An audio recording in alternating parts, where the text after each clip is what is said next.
Testemunho, este é o tema do programa de hoje. Estamos de volta para mais um bloco. Ao trabalhar o tema do Holocausto, Agamben, né, famoso, nos fala sobre as dificuldades do ato de narrar, quando a testemunha integral é aquela que vivenciou por completo a experiência, né, e que por isso mesmo não pode narrá-la.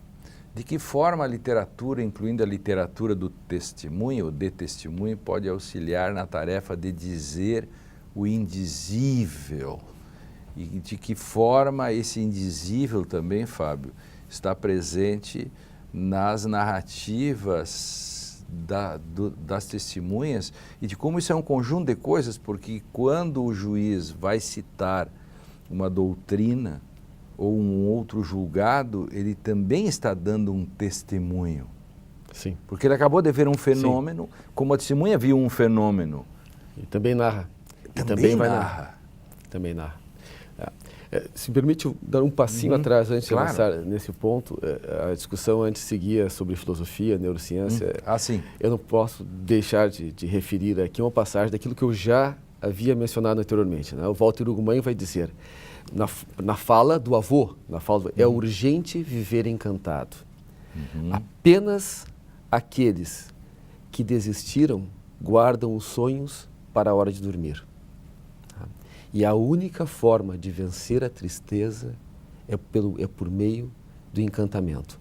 Eu acho que essa dimensão literária, ela traz um elemento, traz uma dimensão nas coisas, uma espessura às coisas que a neurociência ainda não está apta para alcançar. Tá? E isso eu acho que nos mantém ainda vivos de um certo modo e ainda esperançosos. Tá? Mas, portanto, fechando essa porta, mas não deixando entreaberto e entrando nesse outro ponto. A grande questão é, a questão da narrativa, quando o sujeito está envolvido, eu acho que se torna ainda mais complexa, porque, na verdade, ele não é alguém que vê de fora um fato. Ele não é um terceiro, não testemunha terceiro. Exatamente. Né? Ele é alguém dentro do próprio fato. De modo que a leitura não apenas se torna mais difícil, como ele se torna uma pessoa ainda mais interessada. De um certo modo, Lênio, eu acho que isso é um pouco o fenômeno que nós temos nas próprias colaborações. Né?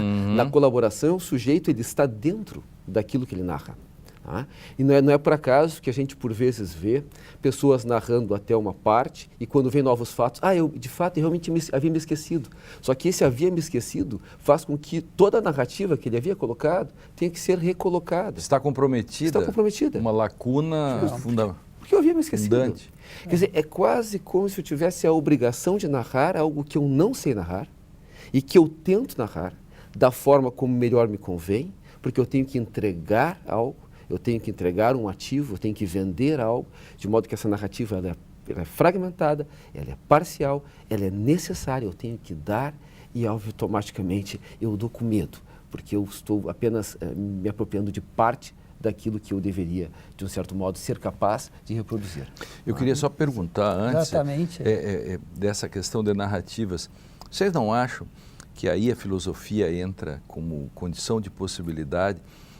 Porque se você tem consciência dos efeitos da história sobre você, se você consegue compreender como você compreende paradigmas filosóficos, etc., sabe o que é uma relação sujeito-objeto, etc., e você sabe o que é uma linguagem privada e o que é uma linguagem pública, e que você não pode, digamos, usar a barbárie do sujeito interior para impedir que a linguagem pública lhe faça um constrangimento, esse talvez seja um modo de fazer controle sobre narrativas.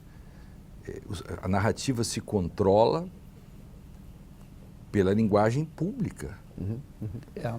E aí a filosofia nunca pode ser dispensada, não só por isso que tanto o Mário como o Fábio já falou, mas como a literatura nos salva também. Né? Essa questão do partilhado é fundamental. Partilhado. É fundamental.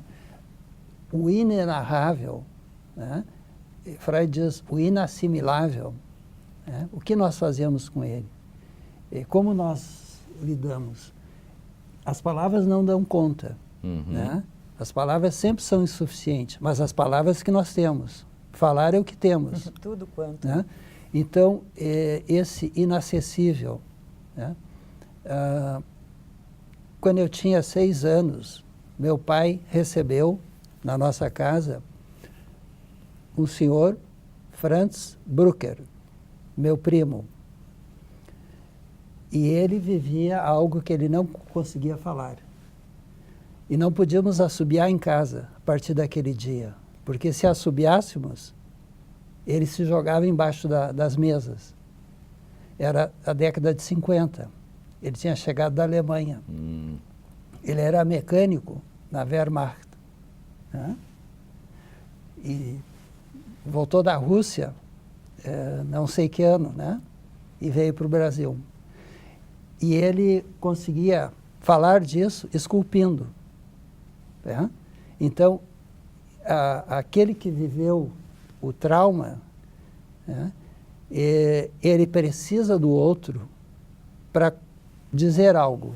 Precisa que alguém comece a lhe emprestar, né? Ele começou na escultura, que era a tradição na Floresta Negra, de onde ele veio, né? Então, ali eu topei com isso, né? Por isso que você virou psicanalista depois, né? Você Exatamente. ajudou a curar o menino, inclusive. Exatamente.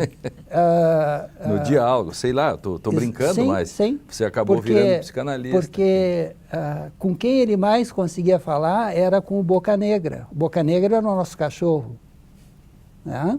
É impressionante. E claro, como psicanalista, o que eu faço é a experiência do testemunho. Mas sempre topa com o inenarrável. Né? Mas o cara isso não tenho palavras para... Isso. De fato, não falta E isso palavra. precisa ser partilhado. E quando isso é partilhado, o outro vai oferecer algo que permita ao sujeito marcar o mínimo a dor. Na verdade é a dor, né? Nós estamos falando sempre da dor. Essa dor que as palavras não dão conta, né? Por isso, o que tu colocaste antes, que o testemunho fala para alguém, para alguém qualificado. Isso é muito importante, que não é qualquer fala. Sim. Né? É essa fala para alguém qualificado que vai poder fazer essa operação. Inclusive de fazer a tradução dela. A tradução. É importante a gente ter bem claro o inenarrável, né? Como o Mário disse, o inenarrável parece não haver palavras capazes de dizer aquilo que foi vivido, né? Mas sempre há, como o Mário frisou, essa necessidade de falar, embora seja inenarrável, e justamente porque é inenarrável, tem que ser dito. Sem a produção de uma narrativa dirigida ao outro, o evento traumático cai no seu absoluto esquecimento. Cai no real. E aí nós temos uma violência mais brutal ainda. Não se diz assim, fulano caiu na real? Fulano caiu na real porque talvez ele comece a simbolizar o que antes ele não conseguia dizer. Não conseguia. Estou certo? Veja, saquei isso agora, exatamente. aqui assim, mas estamos aí para isso, né? Ele topou com a impossibilidade de dizer o que não impede de dizer. Isso. Veja, a questão dos armênios, né? 1.200.000, é o que se diz, que foram dizimados. E a Turquia continua dizendo que não aconteceu nada. Quer dizer, isso de não haver o reconhecimento, que é o espaço público, que é a linguagem pública, de que isso aconteceu, qual é o efeito? Né?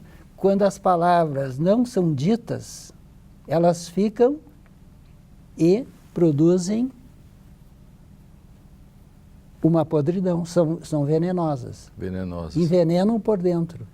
O Dieter, nosso produtor, o Dieter anota a questão de chamar a atenção o Funes, o memorioso do Borges, né?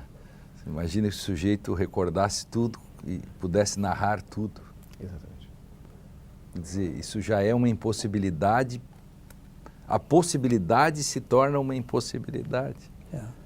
né? Porque você também precisa dos esquecimentos. Esquecer. O Você esquecimento precisa é uma dádiva. É. O esquecimento é uma dádiva. Obnubilar. É. O Mário contava esses dias que a psicanálise tem como, inclusive, você criar espaços de esquecimento para a cura, né? Isso. Freud chamava o recalcamento. Recalcamento, isso, é? Isso, o recalcamento. Esse programa é... Quando você pode recalcar algo que passou pelo dizer, que esse é o bom recalcamento. Né? E aí vem outra questão, Fábio, sobre a questão da distância histórica. No direito também acontece muito essa questão, são narrativas, aí alguém fala, pegar um autor que escreve no século XIX, e então os erros que se faz hoje sobre a literatura, Henriette Shakespeare, o cara quer falar sobre Shakespeare atualizando ele de acordo com o Código de Processo Civil. Isso é genial, né? Como se não houvesse distância temporal, né? Quer dizer, um homem do seu tempo, essa distância temporal, ela faz parte exatamente da possibilidade de que a narrativa não seja uma desindexação total com o fenômeno.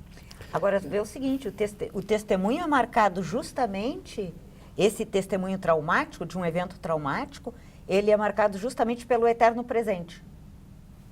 Né? E as narrativas, as narrativas literárias, elas são produzidas no presente. Não é um sujeito, né, diferente da narrativa de memórias, o sujeito velhinho aqui falando da infância dele, de quando, e ele vai falar, né, vai aparecer claramente na narrativa de memórias esse passado remoto ao qual, sobre o qual ele está falando. Nas narrativas que envolvem os sobreviventes ou que envolvem as testemunhas, são narrativas, via de regras, contadas no presente. Eu depois tenho uma pergunta... Aquele momento cristalizado, traumático, aonde o tempo não corre. E, né? aqui o tempo corre. Aqui o tempo o tempo corre aqui. Eu queria que o Fábio abrisse o próximo bloco com uma citação, alguma dessas belas citações que ele tem aí do Walter Hugo Mãe, dessas assim do avô dizendo para o netinho aí, para a gente abrir. Depois eu quero perguntar para você sobre o direito e a questão da verdade real, narrativas. O Direito e Literatura faz um intervalo e logo voltamos com o último bloco sobre a bela discussão sobre testemunho. O Fábio vai abrir com uma citação do Walter Hugo Mãe. Nós já voltamos.